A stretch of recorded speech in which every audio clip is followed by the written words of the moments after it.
All right, good morning, everyone, and welcome to Health Talk. I am Peter Christian, as Shereen just said a moment ago. John King also here with us, producing the show.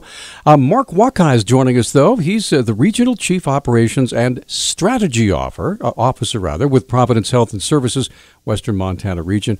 Hey, Mark, welcome to the show. Thanks for being with us. Thanks for having me. All right, could you please explain your title? Because that's a very cool title, the Officer of Strategy. So. Sure. Like you referenced, this is the Providence, Montana region. We have 4 operating ministries within our region. And so the idea of what we're going to talk about a little bit later clinically about population health is how do we try to break down these silos even from an operations and a management perspective. So there are services that cross our various ministries, and so how do we try to horizontally integrate those, in a continuum type focus? That's the operations piece. For the strategy piece, it's more to look up and out. Right now, we're in a very fee-for-service mentality, and it's how do we try to drive clinical business. And so the strategy is to try to be prepared for what's coming at us, looking at what's happening legislatively and from an advocacy perspective, and develop new initiatives to allow us to be prepared for the next wave of healthcare. Now, Mark, for most of us who simply, we get sick, we go to the doctor, we try to get well, okay? We don't really look at how all that is administered. Could you please just kind of go into a little bit of how things have changed? There's really a sea change or a paradigm shift in the way things are happening within the health industry. We've heard about, or we've talked about the Affordable Care Act or Obamacare, how that's changed things. How has healthcare and how is it changing as we go into the next, 5 or 10 years? There's a big emphasis on experiential for the patient. So we currently are on a fee-for-service mentality, that being, like you stated, you come to see us, we render a service, we generate a charge for that type of service, and we're reimbursed for that based upon whether you had a good outcome or a good experience or not. And the whole push now is to look at outcomes-based, whether that's on quality or your own patient experience and that outcome. So the triple aim, that's the buzzword that's out there for this. And so what that means is that we're looking at trying to attend to all of your needs and trying to really emphasize the experience and have a differential type of approach when you enter our doors. So when I come in, let's say I have a broken leg, and I go into the emergency room and they treat me, and then I have surgery, and then I have aftercare and that sort of thing. At what point do I get to decide I'm having a great experience, I'm not having a great experience? How does that affect the way you folks are compensated? So let's before we get to the experience piece, okay. You referenced a few stops along the way. Right. In our vernacular, the continuum. All right. So we have been a very cottaged and siloed industry for many, many years, and frankly, we've done that to ourselves. And that is not leading to a very positive experience with you. And so what we're trying to do is to coordinate that care coordination across the continuum, navigate or assist with navigation for you for when you come in with a broken hip and you need to get to the hospital and your aftercare. Prior to that, it was very much a start and stop. And then it's to the next stage of the continuum, and then it's a start and a stop. And our responsibility now is to coordinate that and try to make that seamless. With that, we hope that provides a better patient experience for you and your family. Now, is there from what you do, how is that different? I guess what I'm asking is, how do you make that happen? There's got to be a way to seamlessly, make all that happen rather than the stop and start thing. Who's in charge of making that happen? Well, the part of the topic today is population health. Okay. And so it's an investment in resources to which we have not done previously. Previously or currently now, you or your family is responsible for assisting with that coordination or the next stage or the navigation piece. And this milieu is very confusing for those that have entrusted their care to us. And so what we have done, or what we're trying to do, is to impart these new resources to make it easier for you. Ease your way, ease the family's way, so that we can help you get through all of the morass that sometimes is embedded within healthcare. Where did this start?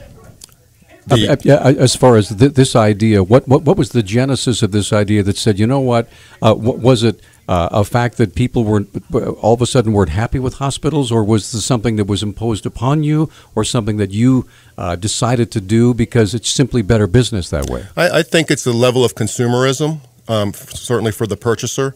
And if you look at a self-funded employer, they want their employees, their dependents, to have a very positive experience for it. And also now, as you say, with the ACA, there are new thresholds, there's new quality expectations that are out there that we're going to be held to. And we need to be held to those. And we need to elevate and we need to stretch ourselves to improve our performance. And so as a result of that, that was sort of the tea leaves that we've been reading about where we need to go. Plus, we should be doing this anyway because this is what we need to do for our patients and families. How does the Center for Medicaid and Medicare and Medicaid Services, how does that impact you folks? Greatly. I mean, it's a huge payment source for us, obviously. Right. And I think what they have done is establish national benchmarks and slate of common metrics that we will all be measured upon. We will be transparently putting our performance out there and allowing the consumer to compare us to others and allowing them to make an informed choice. It allows us to look at what we need to do in our own improvement or to validate what we're currently doing for those that we're serving. Okay, we're going to take a little break. If you have a question or comment, give us a call. Mark Wakai joining us is Regional Chief Operations and Strategy Officer for Providence Health and Services Western Montana Region. And we'd love to take your calls, and John will be happy to take your question and pass it along to Mark. Our number is 721-1290. We will be right back. Hey, we're back on Health Talk, sponsored by Providence Health and Services Western Montana. All right, Mark Wakai joining us this morning, Regional Chief Operations and Strategy Officer for Providence Health and Services in Western Montana. Now, I would probably, if you look at my gray hair, would probably be considered at some point, even though I don't like to admit it, a baby boomer.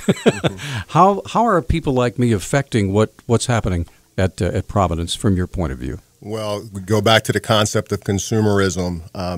The whole idea of tech is really starting to play into this.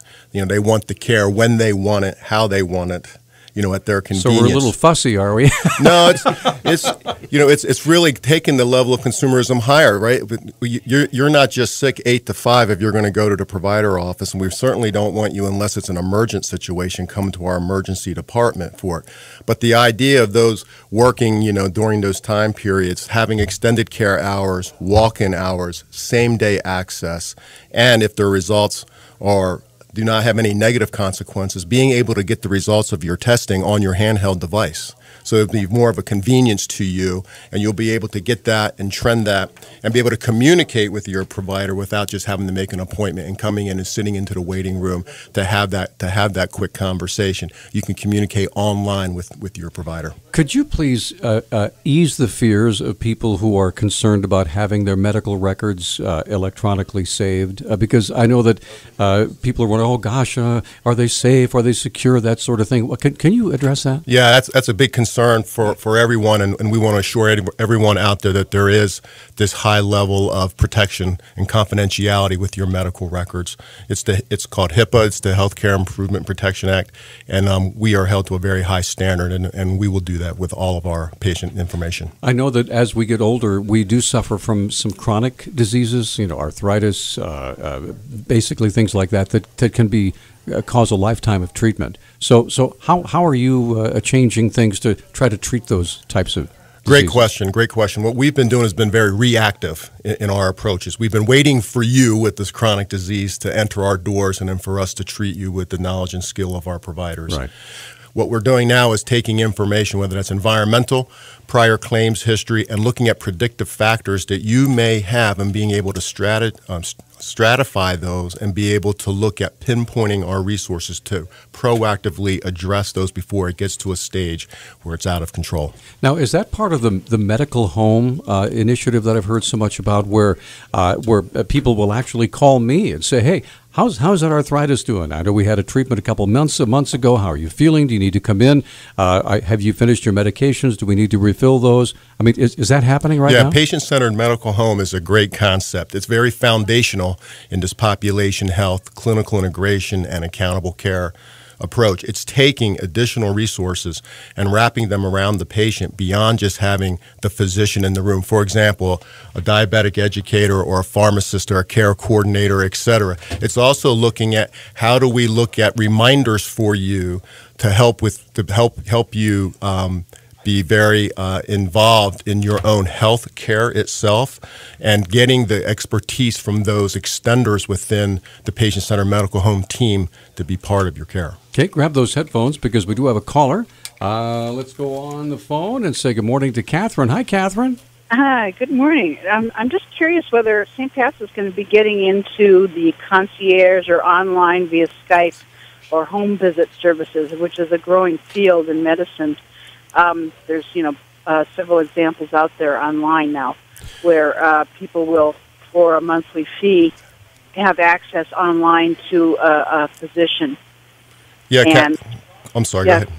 No, go ahead. Yeah, this is a great question. As we've been talking about trying to look at alternative ways of delivering care, the retail approach. We talked about extended care hours, point of care testing, whereby you can get to the office, you can see the provider, but if you happen to need a lab or an image, that's right there available for you. And of course, again, we'd be able to provide the results of those onto your handheld. Your question is extending that beyond it to the other portion of the continuum, our vernacular. That's the continuing care side, home health, long-term care, freestanding images, things of that nature. And so we are looking at that approach. As we continue to hold ourselves out as a full continuum scope of care provider, this other piece of the continuing care side has to be addressed. And again, that's an investment of resources, but it's going to be what we need to do because that's a lower cost of care than just coming into the doors of our hospital or continuing to come into our provider office. Now, if I could just piggyback on that, would it be possible to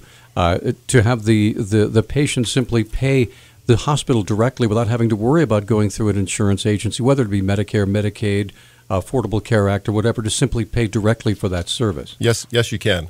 Yes, you can. But of course, we want to do everything we can with our clinical application counselors to be able to help you with that from a financial perspective. Healthcare is not inexpensive, as we all know. And so, with, as you referenced, the Affordable Care Act, the whole idea of these exchange products are in play. And it's a very difficult process to get people signed up. So we're trying to invest in that to allow our consumers to be able to have access to that type of product so that they have an ability to pay. But if not, then yes, there is a direct payment, and we're willing to look at some type of payment structure. Catherine, thanks for the call. Okay, you're welcome. Thanks. Appreciate it. Thank you so much. Now, let's talk about Medicaid expansion. I know that recently the legislature had a bit of a hard time finding a common ground with the governor's office, but eventually they managed to hammer out an agreement that I understand is still being evaluated by officials. So how is that going to affect what you folks do with St. Patrick Hospital in Providence? We applaud Medicaid expansion, for sure.